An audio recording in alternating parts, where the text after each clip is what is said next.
آپ جب رات کو آیت الکرسی پڑھ کر سوئیں گے نا تو اللہ رب العزت ایک فرشتہ آپ کی حفاظت کے لیے مقرر کرتا ہے۔ آسان نسخہ، آج لوگ اپنی حفاظت کے لیے لاکھوں روپے کی تنخواہ دے کر اپنے گارڈز کو کھڑا کر دیتے ہیں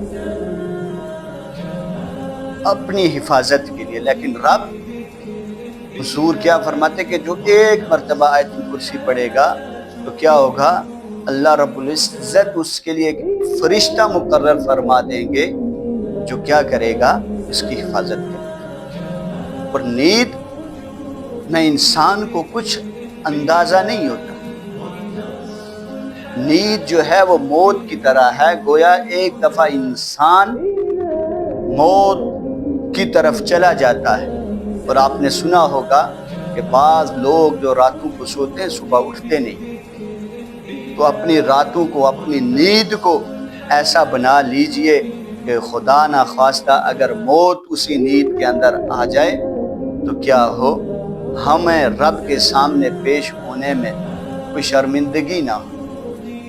آج ہمارے کانوں کا سکون کیا ہے؟